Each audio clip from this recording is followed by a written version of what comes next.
Boa tarde, paz e bem. Para quem não me conhece, eu sou Daniel. Sejam bem-vindas e bem-vindos ao Fórum de Profissões 2020. Daremos início ao dia de hoje com a palestra proferida pela senhora Renata Gonçalves Melete. E o tema será a psicologia de portas abertas. As perguntas podem ser feitas no Q&A ao longo da palestra e serão respondidas ao final. Um excelente fórum a todas e todos. Renata, é com você. Olá, boa tarde. Daniel, me dá uma ajudinha. Eu consigo ver o pessoal que está na sala? Dá para expor aqui as fotinhos? Eles não aparecem. Não, Só mostra que eles estão aqui, mas eles não aparecem as fotos. tá bom. Então, boa tarde a todos. A gente vai dar início. Vou falar um pouquinho sobre a psicologia de portas abertas. O Daniel vai me auxiliar muito e vou contar para vocês uma passagem muito legal de hoje. Eu estava atendendo um pacientinho de 8 anos no consultório e eu precisava fazer uma transação com o celular e tive dúvida. E aí falei para ele, só um minutinho aí que eu vou chegar lá, eu vou conseguir. Ele falou, não, Renata, é só você clicar aqui, aqui, aqui, e rapidinho ele já me colocou em conexão com aquilo que eu precisava. Então, tecnologia não é meu forte, mas em contrapartida, falar sobre pessoas me encanta muito, compreender o comportamento humano também me encanta muito, e é onde eu transito com mais facilidade. Então, a gente vai falar um pouquinho, eu vou passando os slides, eu vou apresentar a psicologia para vocês, como ciência, e se houver alguma dúvida, vocês vão se colocando aí no decorrer da nossa palestra. Vamos lá, Daniel? Pode colocar, por favor.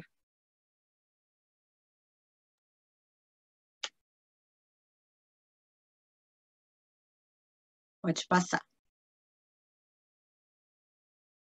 Bem, acho que a primeira pergunta para quem está assistindo é perguntar o que te motivou a pensar num curso de psicologia para você, né? Vocês estão num momento aí de escolha, é um momento bastante difícil para os terceiranistas, né?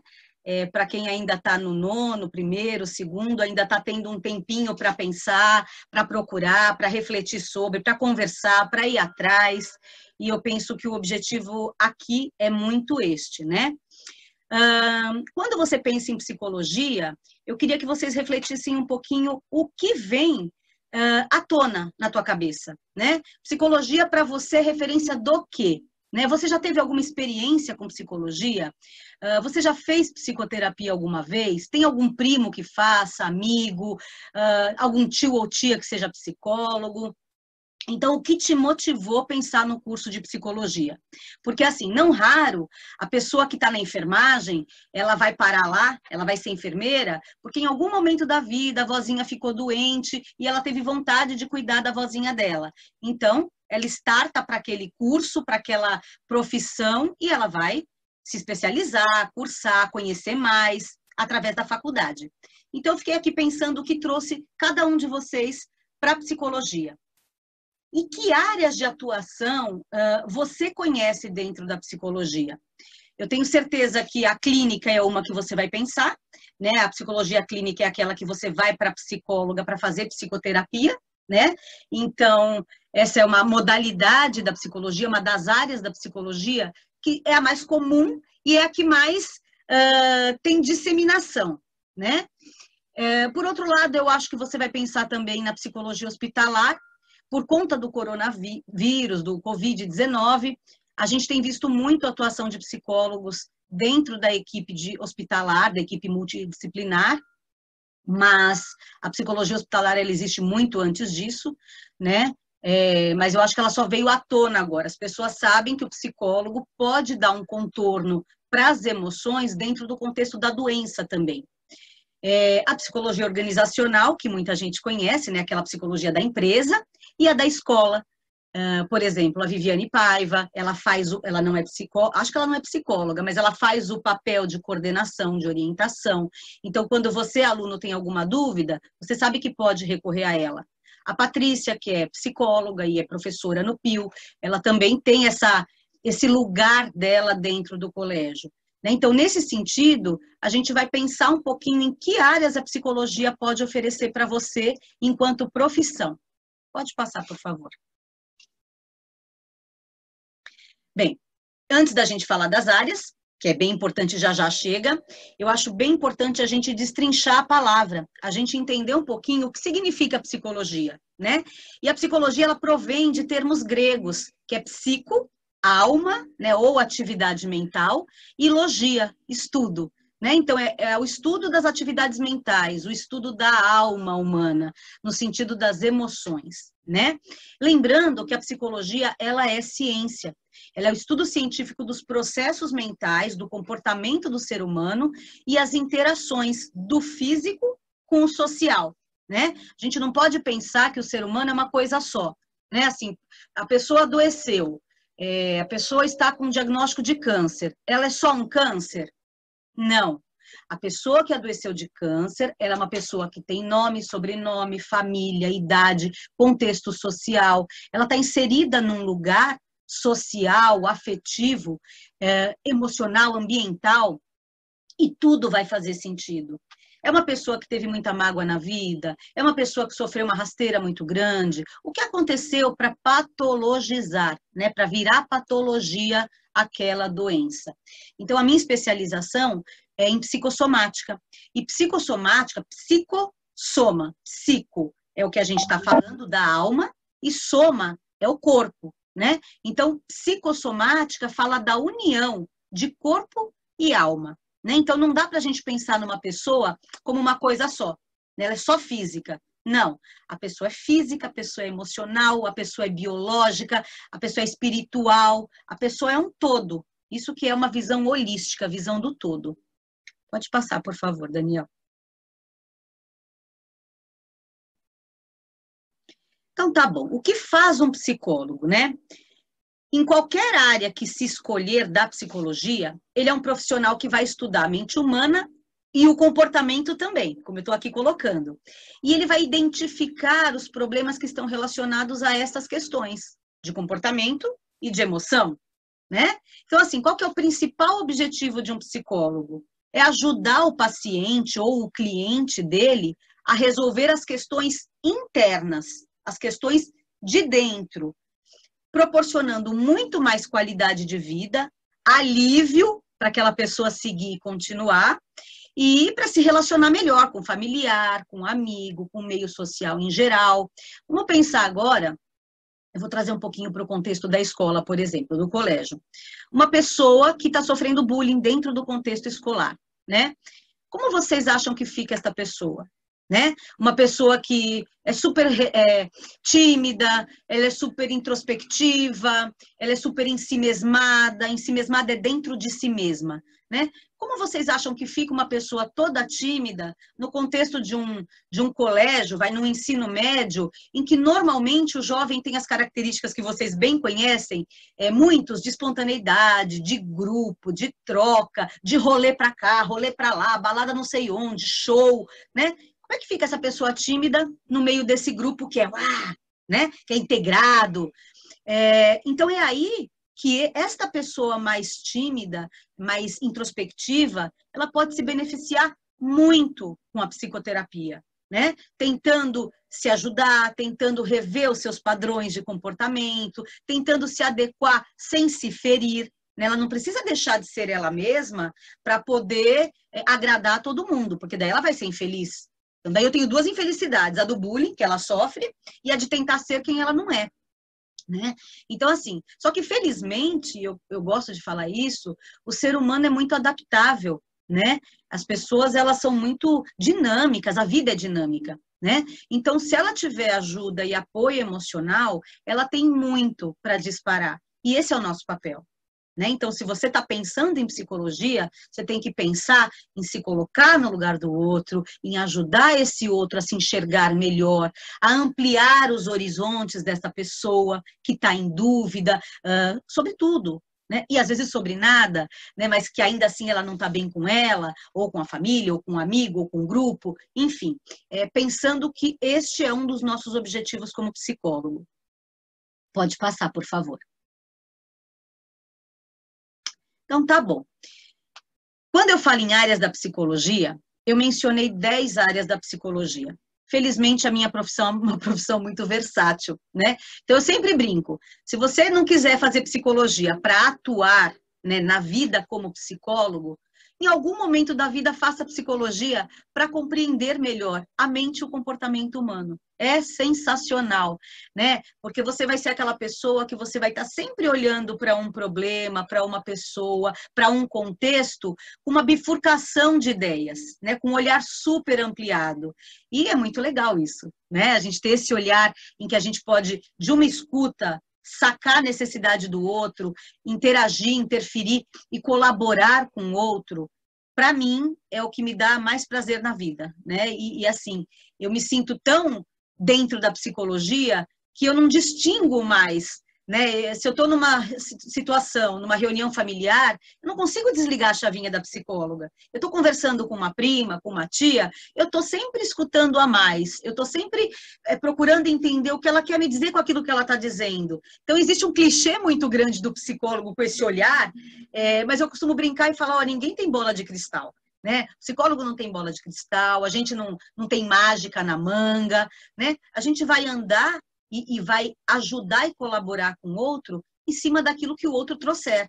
Eu não tenho como deduzir ou adivinhar o que o outro está pensando, né? Então, mas é muito bacana ter como conhecimento a mente e o comportamento humano. Então, quando a gente fala, eu vou falar as 10 áreas e vou transitar um pouquinho por cada uma delas, para que vocês possam conhecer. Se tiver alguma dúvida, a gente... É claro que eu transito mais por 2 áreas. O meu trânsito com mais facilidade é dentro da clínica, que envolve também orientação vocacional ou profissional, e eu vou falar um pouquinho, e a hospitalar. Né? Então, assim, se vocês tiverem muitas dúvidas em outras áreas que eu não tenho, que não seja da minha experiência, eu me comprometo a tirar a dúvida e posteriormente a gente volta a se falar por um e-mail, por um Instagram, enfim, eu vou correr atrás para vocês. Mas eu tenho como pincelar as áreas que eu não transito com facilidade, porque eu já conheci um pouquinho de cada uma delas. Então, dá para a gente falar um pouquinho. Pode passar, Daniel, por favor. Ok. Então, lembrando que a clínica, que é aquela que atende no consultório, que atende o paciente no consultório, ela é a especialidade mais popular dentro da psicologia, né?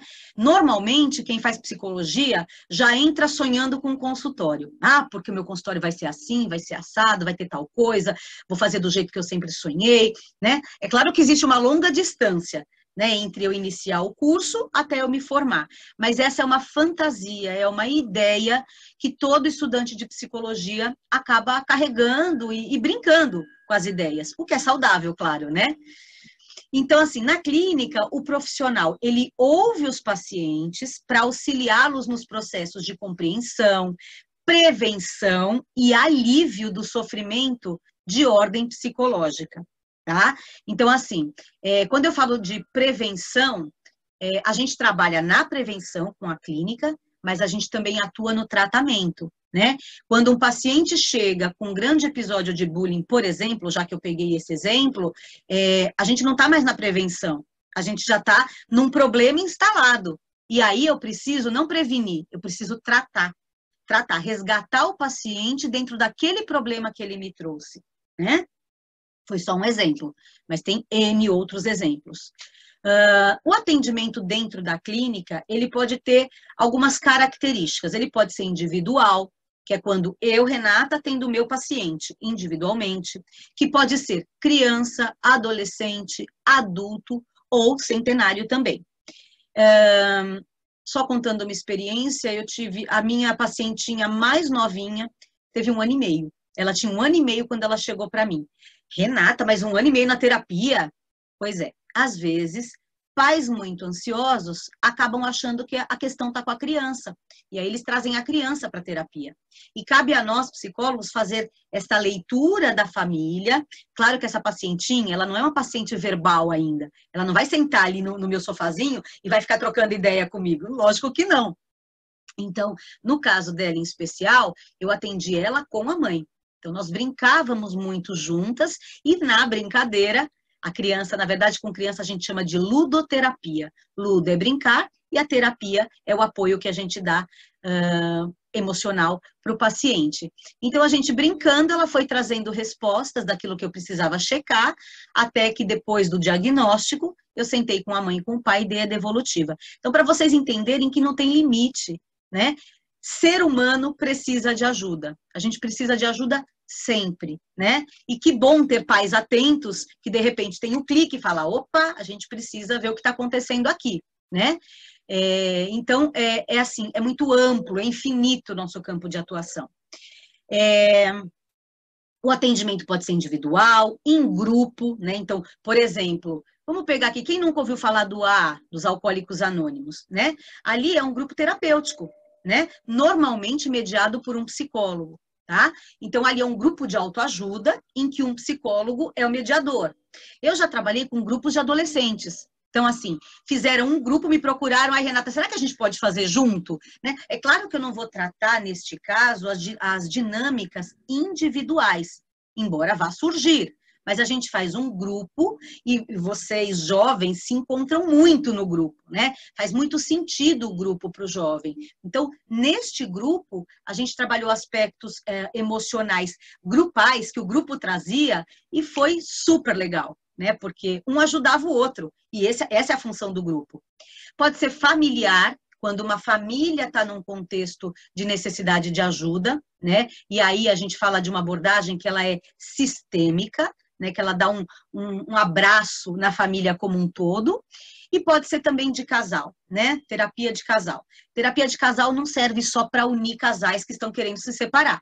Terapia de casal serve para ajudar o casal que está em conflito, serve para melhorar a comunicação do casal, serve para se separar com o menos trauma, o menor número de trauma possível, ainda mais se tem um filho ou mais filhos na jogada, né? Então, a gente pode, só para vocês perceberem quanto é ampla a atuação dos psicólogos, né? O quanto a gente pode ajudar, o quanto a gente tem para ajudar.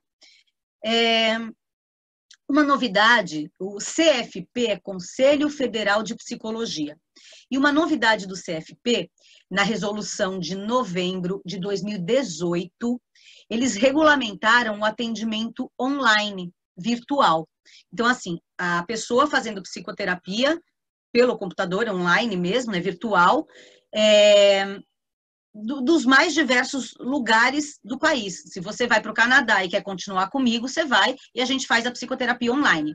O que eu queria contar para vocês é que o psicólogo, no geral, né, mas claro que não é uma coisa de uma pessoa ou de duas, mas no geral, a gente manja muito de gente, de humano, e a gente manja menos de máquina, né? Então, eu até pedi ajuda para os universitários, então o Daniel está me auxiliando hoje, porque eu me sinto inábil nessa questão tecnológica. É o que eu contei lá no comecinho, que o paciente de 8 anos me ajudou a achar um negocinho lá no celular, que eu não... Há 1000 anos eu tenho celular, nem sabia que tinha essa função. Então, é interessante saber que mesmo tendo essa resolução de 2018, agora, com a pandemia, é que muitos psicólogos correram atrás de manter os seus trabalhos com a terapia online, né? Eu mesma relutei. Eu pensei, puxa, será que vai dar? Que esquisito. Eu sou extremamente sensorial, eu sou extremamente afetiva, eu gosto de abraço. Olaf, né? Abraços quentinhos, eu adoro. Para quem não conhece, Olaf é de um filme da Disney, o Frozen, né?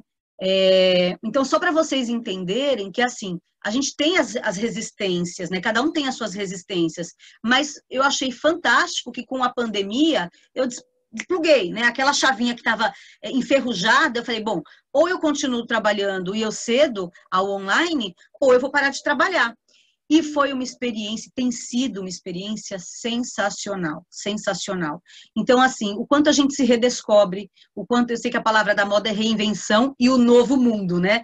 Assim, mas o quanto a gente se redescobre e está sendo muito legal.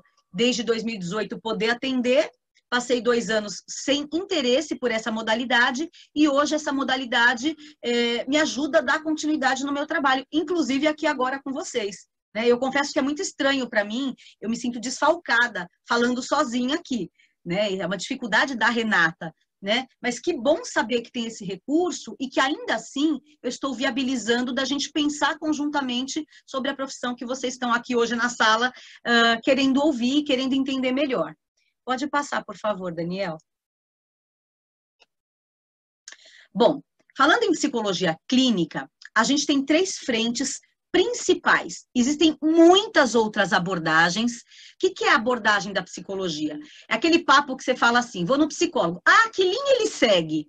Né? Então, isso é abordagem. Linha e abordagem é a mesma coisa, que nada mais é do que um aparato teórico que nos sustenta na nossa visão clínica de atendimento. Né? Então, cada uma vai ter uma personalidade. Então, por exemplo, a psicanálise. Quem aqui nunca ouviu falar do Freud? Né? Freud é o pai da psicanálise, era um neurologista. Né? Então, o que acontece? Dentro da psicanálise, ele acredita na descoberta do inconsciente. A gente vai considerar que existe um inconsciente que monitora e vigora na vida da pessoa e é o que domina, é o que toca aquela vida. Renata, qual que é a sua abordagem? A minha formação, eu sou formada há 24 anos, a minha formação é em psicanálise, minha faculdade foi totalmente psicanalítica, os 5 anos de faculdade, mas, como eu trabalhei em hospital por 12 anos, o contexto hospitalar me trouxe uma outra necessidade e me trouxe um outro olhar, que é um olhar humano. Então, a minha abordagem, a minha linha hoje é a abordagem humanista, só para vocês conhecerem. Que eu nem abordo aqui, porque você vê, ela não é a linha de frente da psicologia, mas é a abordagem que me permite me colocar no lugar do outro verdadeiramente. Por exemplo, quando o meu paciente está internado e está lá com tubo, vamos pensar um cenário de UTI. Eu já entrei, já atuei em UTI. Paciente na UTI, entubado, todo monitorado, em poder, às vezes, de sedação. Então, ele não está ali conversando comigo. Não dá para eu trabalhar com a psicanálise com esse paciente. Dá para eu ter uma leitura psicanalítica? Sim, dá. Um olhar. Mas a atuação, não, porque esse paciente não está se comunicando comigo. Né? Então, assim, não raro, quando eu entrava na UTI, pegava o prontuáriozinho do paciente, via o nominho dele, o que eu fazia? Ia para o leito dele, chamava ele pelo nome, colocava a mão nele, não tinha Covid, né? Mesmo paramentada, colocava a mão nele, olha, seu José, aqui é a Renata, psicóloga, hoje é segunda-feira, dia tal do mês de outubro, lá fora tá calor. Eu ia dando referências da vida aqui fora, que ele estava completamente alienado. Então, assim, o suporte emocional, ele é de uma capacidade infinita. Porque muitas vezes, e eu tive o privilégio de acompanhar, pacientes que voltaram de sedação e pediram para chamar a psicóloga. E quando eu me apresentava e aparecia, ele falava para mim assim, eu lembro, ou eu lembro da tua voz, ou eu lembro de alguma coisa que você me falou, né? Então, assim, a gente marca de várias formas. Então, falei já da psicanálise, falei da minha abordagem, que é humanista, tem a abordagem comportamental, que é o tipo de análise pautada no comportamento, né? O psicólogo que é comportamental, ele vai trabalhar comportamento. Então, existem 1 milhão de técnicas que vai ajudar este paciente através do comportamento, né? Então, vai considerar a emoção, Renata? Sempre.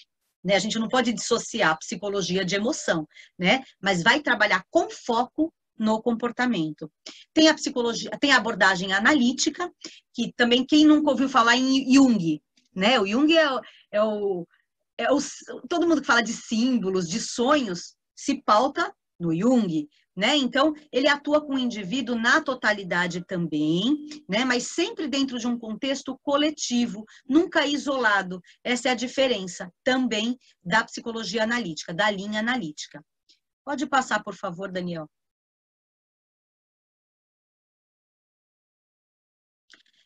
Então, essa a gente falou um pouquinho da área clínica. Agora a gente vai falar da área de orientação profissional, que está não é a área, né? É a abordagem da orientação profissional ou vocacional, que está dentro da área clínica, o psicólogo clínico quem atua com orientação vocacional. Eu soube pelo programa de vocês que ontem teve uma apresentação de 2 psicólogas sobre orientação vocacional, que ela acabou fazendo a testagem ali para vocês experimentarem, não sei quem da sala daqui participou, mas eu também faço esse trabalho, é um trabalho como é que eu posso falar? Dentro de um programa. Então, são 10 a 12 sessões com o psicólogo, que o cliente ou o paciente vem, o jovem vem, ou o adulto também, porque essa abordagem, ela trabalha muitas vezes reflexão sobre o que você está fazendo da tua profissão. Então, não pensem em vocês que só vocês estão inseguros. Acontece muitas vezes da pessoa seja adulta, já ter feito um curso, tá atuando, e assim, insatisfeita, sem prazer, sem motivação, acordar para ir trabalhar é um parto, e ela começa a se questionar.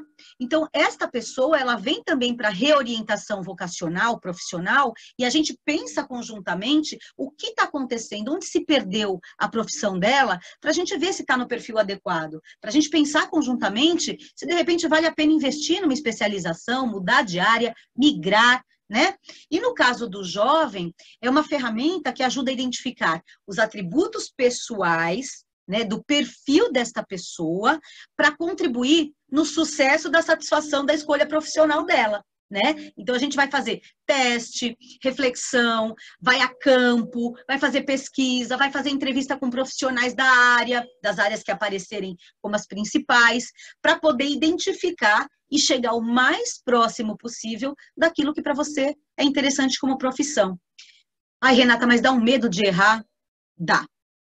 Dá muito medo de errar, mas também é muito injusto. Com a idade que o jovem tem, que vocês têm, tem que bater o martelo pela profissão que vai seguir o resto da vida. Então, assim, se é injusto, cabe, né, o arrependimento, ou cabe o ter escolhido uma área, putz, conheci, fiz o primeiro ano, não era nada do que eu esperava. Tudo bem, um ano. Né? Você poderia estar 3 anos fazendo cursinho e não ter entrado. Então, tudo bem. Eu acho que a gente tem que pegar a carona nessa leveza e tocar, porque senão pira, né? É muita bagagem, é muita pressão que vocês vivem para essa escolha. Pode passar, Daniel, por favor.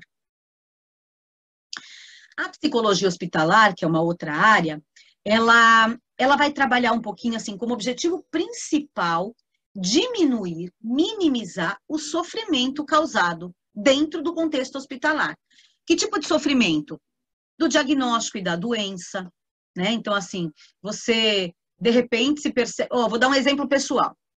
Ano passado, eu estava atendendo dentro da clínica de diálise, meus pacientinhos lá, e eu senti um enjoo terrível, atendendo o paciente, aquilo foi me embrulhando, eu falei, putz, não vou conseguir. Começou a me dar uma dor de estômago, saí, fui para a enfermagem, falei, olha, não estou me sentindo bem, eu estava pálida, me deram as orientações e fui para casa, do que eu tinha que fazer para melhorar esse estado que eu estava. Fui para casa, deitei, daqui a pouco eu levantei péssima. Fui para pronto-socorro, não tive dúvida. Cheguei lá, colheram os exames, vem um médico e me fala, Renata, a gente vai internar a senhora, porque a senhora está com um quadro de pancreatite aguda. Eu falei, não precisa internar, não, vamos resolver. Não, a senhora não está entendendo. A gente vai te internar porque os seus exames estão totalmente alterados e a gente possivelmente vai precisar passar por uma cirurgia. O quê? Né? A gente se desespera. O que eu quero dizer com isso? Que a doença, o diagnóstico de uma doença, seja ela aguda, como foi no meu caso, uma coisa de repente, seja ela de doença crônica, um câncer, um enfisema pulmonar, uma doença que seja crônica, pressão alta, diabetes, que tem outras repercussões, impactam no emocional da pessoa. Então, esse susto que eu tomei, essa relutância que eu expressei, ela foi por conta de um choque do diagnóstico, né? Depois vai caindo a ficha, você pede para ver o exame, você fala, nossa, tá alterado mesmo, não dá para sair do hospital. Aí você vai entendendo melhor, a poeira vai baixando e você vai aceitando, né? Mas assim, o diagnóstico traz impacto emocional, a hospitalização traz impacto emocional. Pense, esse senhor se chama Seu José. Pense esse senhor, é a imagem da internet, mas eu li a história dele para poder pegar a imagem. Pensa nesse senhorzinho, com a idade dele, se ele está confortável. Provavelmente ele está de fralda, ele está totalmente monitorado, coisa que não é o habitual dele, do dia a dia dele. Provavelmente é um senhor que tem a casinha dele, que tem a família dele, que vai na geladeira e pega a água dele se ele quiser tomar água. E aí, ele está confinado a um leito de hospital. Será que não impacta isso na pessoa?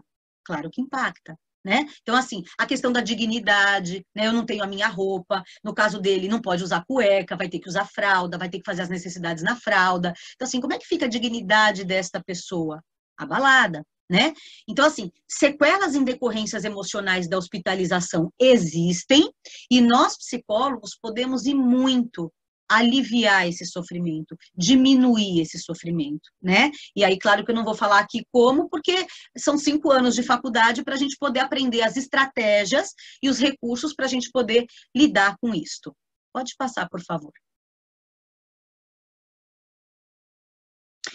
No contexto organizacional, na área organizacional, o psicólogo ele atua nos fenômenos psicológicos presentes dentro da instituição, dentro da organização, né? Antigamente a gente falava firma, dentro da firma. Eu estou fazendo esses paralelos porque assim você vai ouvir de tudo, né? E assim, às vezes eu estou com meu pacientinho da diálise e ele fala, doutora, porque lá na firma, né? Se eu não sei o que é firma, firma é organização, firma é mundo corporativo. Se eu não tenho essa sacada de linguagem, se eu não desço do tablado para entrar no mundo do meu paciente, eu não vou ajudá-lo. Então, por exemplo, quando ele fala, doutora isso, doutora aquilo, primeira coisa, pode me chamar de Renata, eu não sou doutora, eu não fiz doutorado, viu, gente? Então, eu não sou doutora, né? Então, eu acho que a gente tem que sempre tentar descer do tablado, olho no olho, escuta muito ativa, para que a gente possa acessar além daquilo que está sendo mostrado, para a gente acessar a emoção daquela pessoa. Quando a gente se coloca no mesmo lugar que ela, no mesmo patamar que ela, e a gente desce do tablado, a gente acessa muito mais esse mundo, né? E em todas as áreas que eu apresentar da psicologia, este recurso ele é fundamental. Então, assim, quem trabalha normalmente dentro de organizações, trabalha com RH, recursos humanos. Então, é o psicólogo de recursos humanos, né? Então, para vocês terem essa pincelada do que é estar dentro de uma empresa atuando em conflitos nos setores, alguma dificuldade de implementação de algum projeto, a resistência de algumas pessoas em mudança, são nesses aspectos que a gente pode colaborar. Pode passar, por favor. Ok, esta é uma área que eu não tenho experiência, nem mínima. Eu conheço colegas, eu sei como é a atuação, mas eu não tenho experiência pessoal.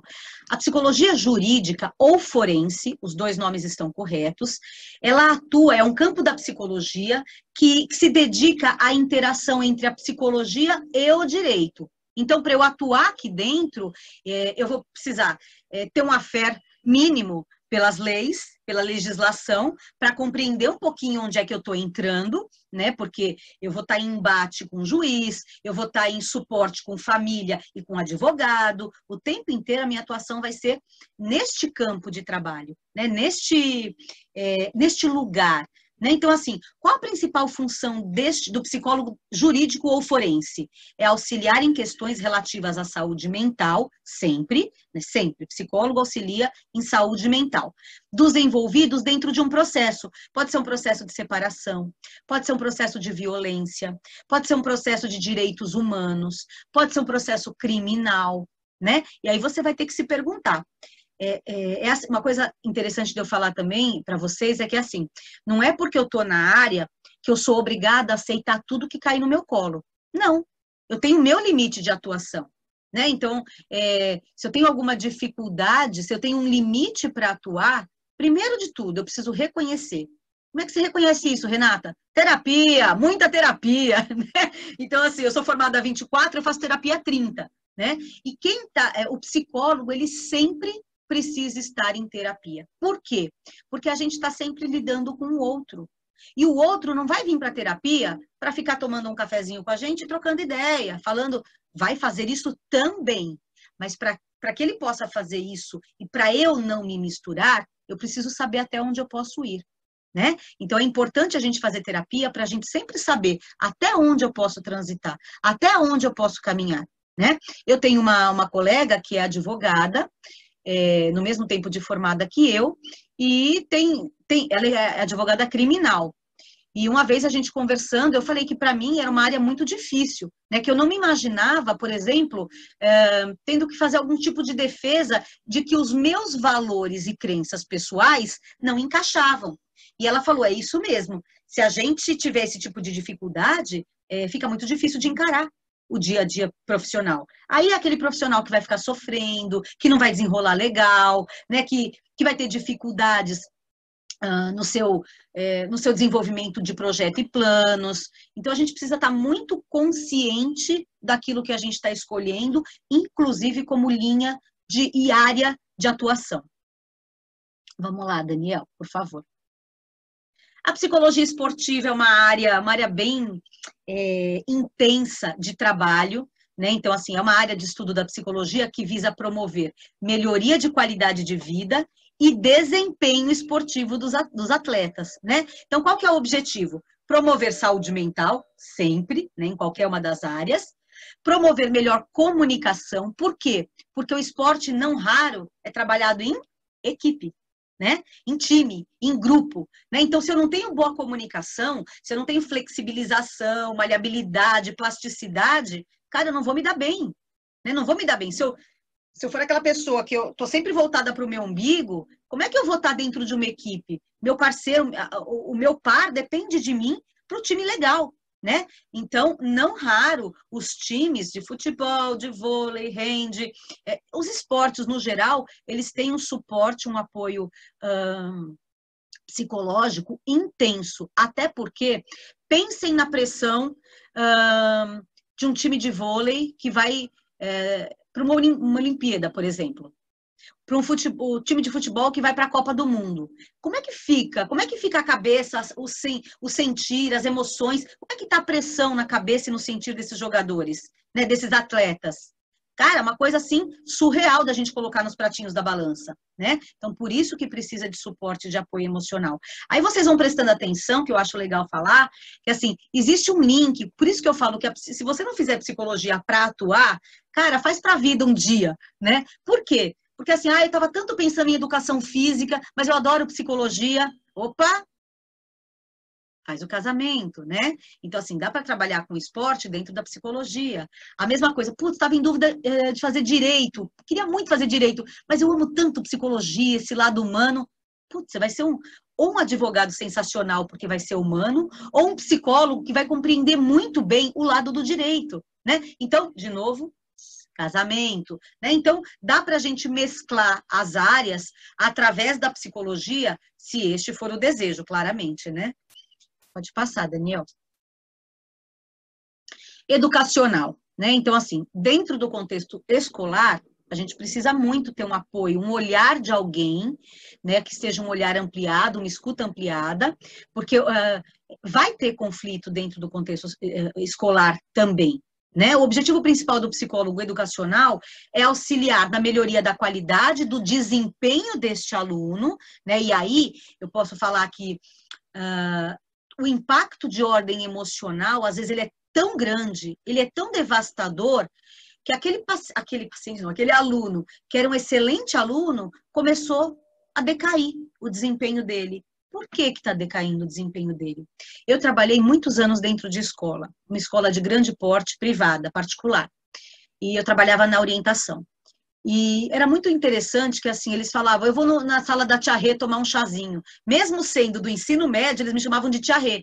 E eles vinham tomar um chá, e, na verdade, assim, não era o chá. Vocês sabem do que eu estou falando, né? É aquela espairecida de sair daquele contexto conflituoso, ou é aquela sentada para trocar uma ideia, porque, putz, você me entende tanto, eu gosto de falar com você porque, sabe, parece que eu me sinto compreendido, né? Então é isso, este é o papel do psicólogo dentro do contexto escolar, né? Então ele vai focar os processos de aprendizagem, os processos de desempenho escolar, para se manter legal, né, de um paciente, aluno que, por exemplo, teve alguma caída por algum motivo em especial, né, o psicólogo vai tentar compreender o que está acontecendo. Por exemplo, de repente você não está sabendo, é o teu colega de grupo e você não está sabendo que a mãe dele descobriu um câncer e está internada, né, e ele está mal por isso. Tudo começou a ficar nebuloso, sombrio dentro da vida dele. Então, assim, naturalmente ele vai ficar mais irritadiço dentro do grupo, ele vai ficar mais isolado, a gente começa a estranhar e falar, putz, tá tão inflando, tá tão esquisito, né?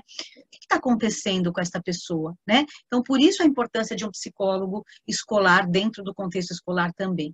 Pode passar, por favor. a área neuropsicológica. A neuropsicologia, ela é uma interface da psicologia com a neurologia, tá?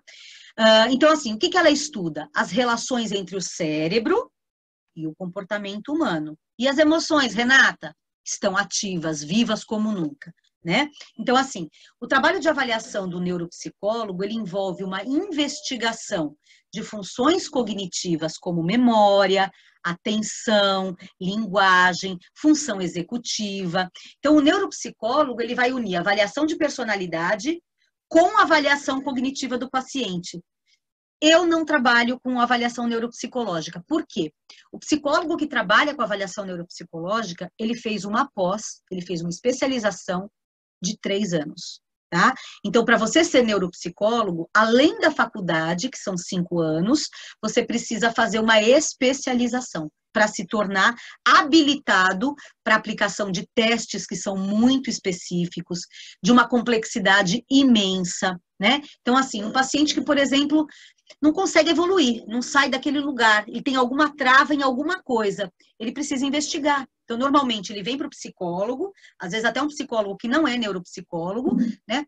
O psicólogo starta essa questão, e aí, imediatamente, se ele não trabalha com avaliação neuropsicológica, ele encaminha para um colega, e esse colega vai fazer a avaliação neuropsicológica em paralelo com a psicoterapia dele. Aí nós temos 2 profissionais na jogada, né? Então, é isto, é uma atuação bastante específica, né? Bastante minuciosa, e entra na área médica, né? Porque tem consonância total com um aparato cerebral e sistema nervoso, ok? Pode passar, por favor. A área social, a psicologia social, ela é um ramo da psicologia que estuda como as pessoas pensam, como elas influenciam e se relacionam umas com as outras. É uma área sensacional também, deliciosa, né? Ela surge no século XX e ela estabelece uma ponte entre a psicologia e as ciências sociais. Então, aí você vê a psicologia, de novo, se interrelacionando com outras áreas, né? Onde é que atua o psicólogo que tem essa abordagem social? Ele atua em penitenciárias muito fortemente, ele atua em asilos, ele atua em centro de atendimento de criança e adolescente, de idosos, né? Sempre colaborando com pesquisa em saúde mental da população no geral. E por exemplo, ele atua muito junto com o serviço social, com o assistente social, né? Então, dentro da penitenciária é assim. Só para vocês entenderem um pouquinho, na clínica, na área clínica, a nossa atuação é uma atuação mais solitária, né? O psicólogo clínico, ele vai para o consultório dele e, assim, ele não tem contato com outros colegas, ele não trabalha em equipe, né? Acho que todas as outras áreas da psicologia, elas se interligam com algum outro profissional, com alguma outra área, né? E aí a gente vai falando de equipe multidisciplinar se interrelacionando, e é sensacional, né? Eu trabalho com psicologia hospitalar, e na psicologia hospitalar eu troco figurinha do mesmo paciente com a nutricionista, com assistente social, com os médicos que acompanham, né? Então, a gente tem aquela visão geral do paciente, né? Não raro eu estou atendendo um paciente no contexto hospitalar, aí vem uma queixa assim, ai, Renata, estou tão indisposto, não consigo, não tenho fôlego para nada, não consigo chegar no elevador, que eu já estou assim. O meu tico e teco aqui já se comunica e falam, opa, isso é sinal de anemia. Para começo de conversa, pode ser 1000 outras coisas, mas o básico é isso. O que eu vou fazer? Eu vou chegar lá no médico que acompanha esse paciente, eu vou falar, olha, doutor, eu acredito que tenha um processo de anemia, que a hemoglobina esteja baixa, porque o paciente assim, assado, está apresentando um sinal de cansaço importante. Aí eu vou chegar na nutricionista, e vou trocar uma ideia com aquela colega. Olha, fulana, eu estou achando que precisa dar uma atenção, não sei como é que está a questão nutricional, de alimentação desse paciente, talvez ele esteja anêmico, vai entrar com ferro, então talvez precise ver alimentações que tenham mais teor de ferro. Então, vocês percebam que a gente vai ampliando o nosso olhar, aumentando a nossa rede e trocando com colegas profissionais, exceto a área clínica, que ela é um pouco mais solitária mesmo. Vamos lá, pode trocar, Daniel, por favor. Psicologia ambiental. Psicologia ambiental, ela é razoavelmente nova, olha lá, ela data os primeiros estudos em 60, década de 60, com esse psicólogo que se chama Kurt Lewin, né? E ela é nova, ela é jovem, mas ela está numa crescente super importante, porque ela se interliga com N outras áreas que eu vou contar para vocês. Então, assim, ela estuda o comportamento humano e a inter-relação com o meio ambiente, né? Então, assim, como é que ela trabalha? Como é que o psicólogo ambiental trabalha? Trabalha com a sociologia, com a antropologia urbana, com desenho industrial, com arquitetura, né, com urbanismo, com engenharia, com paisagismo, com geografia. Todas essas áreas que eu levanto aqui têm inter-relação com a psicologia, né? Então, você vê, de novo, é a psicologia se interligando com outras possibilidades, né? O que é. E tá assim, isso tá numa crescente que, não raro, você vai fazer lá urbanismo para desenvolver o empreendimento X. Entra um psicólogo na jogada, eles contatam, eles têm na rede deles um psicólogo que vai atuar junto com o arquiteto, né? Então, assim, de novo, aquela interface de relação. Pode trocar, por favor. E eu não tenho experiência com a psicologia ambiental. Experiência pessoal eu não tenho. A área do trânsito, que é a psicologia do trânsito, é uma área que ela estuda o comportamento humano dentro do contexto de trânsito. E o que ela vai investigar? Fatores internos e externos, conscientes e inconscientes, né? E, por exemplo, todo mundo, eu ia falar todo mundo aqui já passou, achando que era público de faculdade, mas vocês estão muito perto de poder tirar carta, né? A CNH. E vocês vão passar por um exame que chama psicotécnico, né? Então, assim, quem é que desenvolve esse exame? Quem é que aplica esse tipo de teste? É o psicólogo. Então, dentro, ele está associado com serviços de autoescola, entre outros, né, que vão estar avaliando e fazendo essa inter-relação daquele cliente, não é paciente nesse caso, mas daquele cliente da psicologia com as capacidades, habilidades e possibilidades dele estar hábil para poder pegar um carro, para poder dirigir, para poder se aventurar aí na rua e na vida, né? Porque se a gente coloca uma pessoa que não está apta para dirigir, o meu nome vai estar lá, né? Quem foi que habilitou este cliente para tirar CNH? Porque ele tem X, Y, Z transtornos, não foi identificado, né?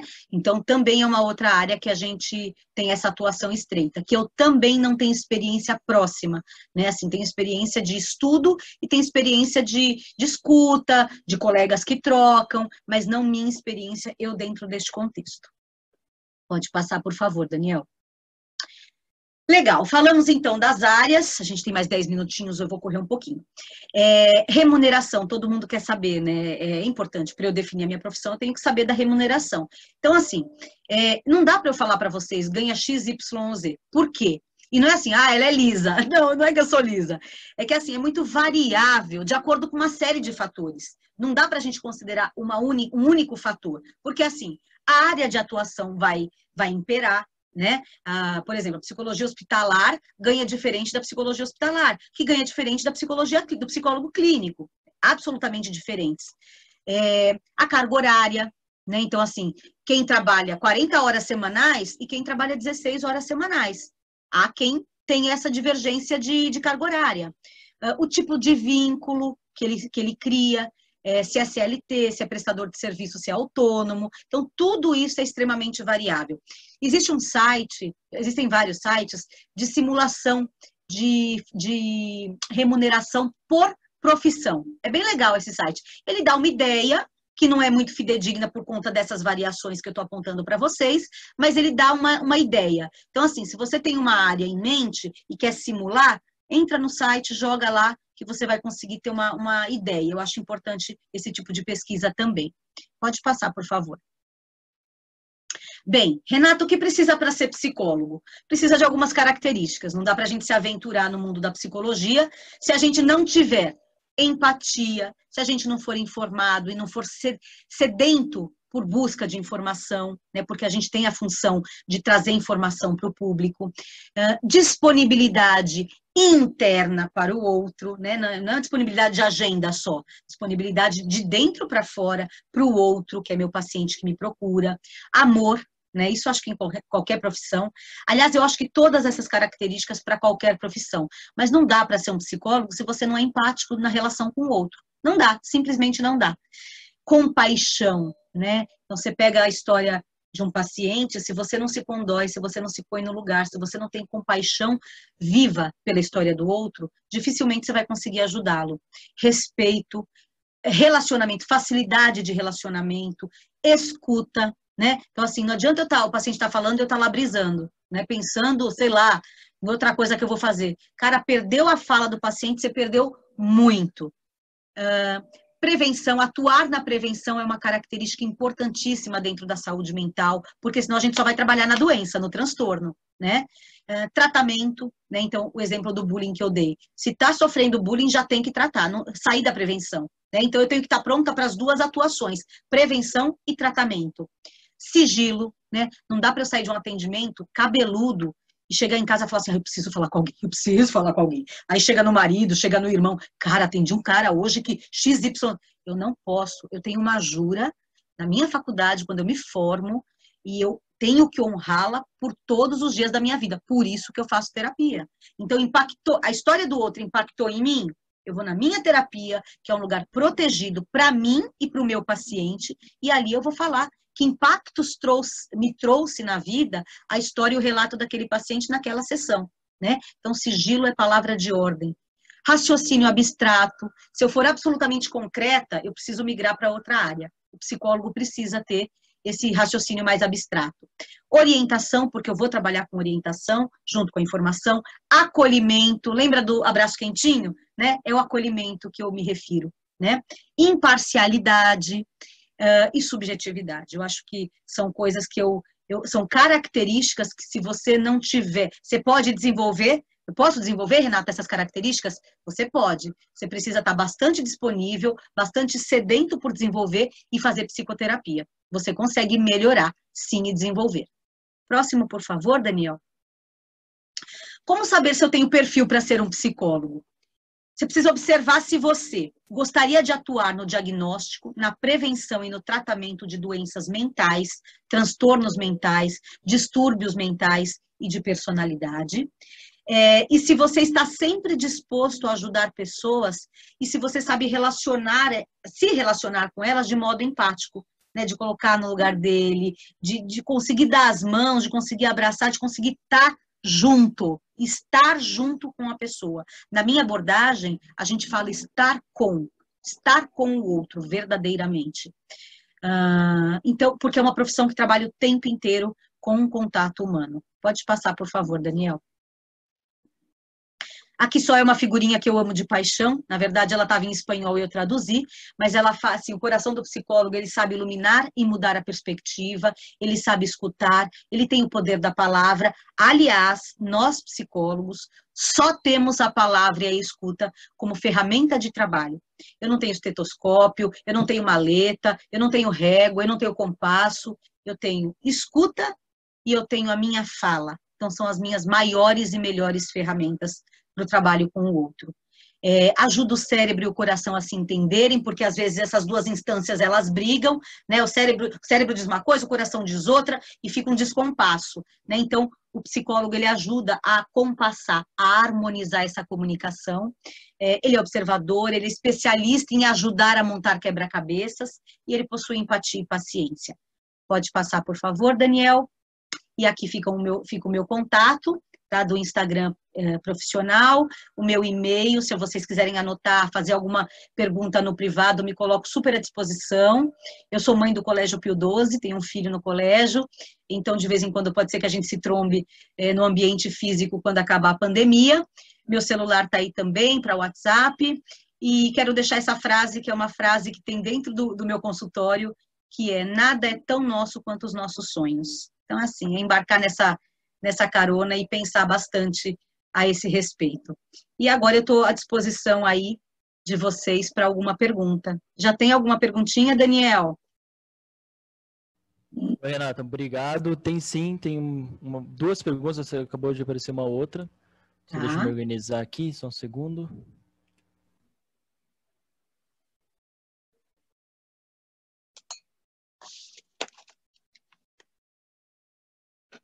Oi. Primeira pergunta, qual faculdade você cursou? Eu fiz FMU na Avenida Santo Amaro, Faculdades Metropolitanas Unidas. Galera, a faculdade é a gente que faz. Eu sofri assim, no começo da faculdade, tinha um preconceito enorme com a FMU. E eu digo que eu fui uma aluna e hoje eu sou uma profissional extremamente realizada. Porque assim, a gente se forma, você pode ser um aluno de USP, se você for vagal, você não vai ser um bom profissional, não vai ter jeito, né? Então, assim, vai depender muito do teu investimento para a sua formação e para a sua especialização, inclusive, na vida e como profissional, né? Então, hoje, a FMU, eu não tenho tão boas notícias dela, infelizmente. Na verdade, ela foi comprada 2 vezes, né? E nesse processo de transição de FMU foi Laureate, de Laureate vai ser, não sei o nome agora, eu tenho pacientes que são estudantes de psicologia, estão cursando, entraram como FMU, pegaram a transição e é relato vivo das pacientes. Eu não teria esse relato pessoal para dar para vocês, mas as minhas pacientes, estudantes de psicologia, trazem, assim, com muito lamento, o que foi acontecendo com essa instituição. Então, espero ter respondido aí. O que vem no mesmo sentido qual sua opinião seria a melhor faculdade para fazer psicologia? Estou adorando. Tá, vamos lá. Por relatos de pacientes, que bom que você está adorando. Quem falou? De quem é? Foi a Sofia Xavier. Ai, querida. Será muito bem-vinda. Sofia, a gente tem muitas referências bem bacanas da PUC e do Mackenzie. Então, se você puder conhecer um pouquinho, vai para campo, pede o currículo da psicologia, se quiser trocar uma ideia depois no privado, a gente faz isso, né? Eu acho que a gente pode ajudar a amadurecer essa ideia. Então, essas são as 2 faculdades que elas se destacam muito no relato das minhas pacientes que trazem, e USP também, tá? Mas, assim, o top 5 aí da galera, elas colocam como sendo PUC em primeiro plano, e Mackenzie, assim, em segundo plano, USP, e aí vem outras faculdades também. Perfeito. Aqui tem uma mais específica. A Giovana mandou: Oi, tudo bom? Eu tenho muita vontade de fazer psiquiatria e também de psicologia. Caso acabe fazendo psiquiatria e faça uma pós em psicologia, posso atuar na parte de psicoterapia também? Vamos lá, Giovana. Olha só, pergunta legal. Mas existe uma grande diferença. A psiquiatria é uma área, é uma especialidade da medicina. Então, se você quiser fazer psiquiatria, você vai precisar primeiro fazer medicina, entrar em medicina, para ir na especialização, na residência, você optar pela psiquiatria, tá? E sim, existem muitos psiquiatras, eu tenho um colega queridíssimo que é psiquiatra, e que se especializam, que fazem um curso depois da faculdade em psicanálise. O psiquiatra que faz o curso de extensão em psicanálise, ele pode atender no contexto terapêutico também. Tá? O inverso é ser psicólogo não me dá o direito de ser psiquiatra de jeito nenhum. Eu não tenho esse link. Mas, vejam, eu sou psicóloga e eu trabalho estreitamente com psiquiatra. Né? Por quê? Porque ele trabalha com... Se a gente pensar, qual a especialidade médica que trabalha com saúde mental? A psiquiatria. Né? Então, o psicólogo e o psiquiatra trabalham de mãos dadas, nós somos parceiros, nós somos colegas íntimos, e assim, qual que é a diferença? O psicólogo vai trabalhar com aquele paciente, com as emoções dele, diagnosticou um transtorno bipolar, que é uma oscilação importante de humor, né? Ora depressão, ora euforia. Eu vou trabalhar com a parte emocional, e o meu colega psiquiatra vai medicar o meu paciente, porque isso é um transtorno.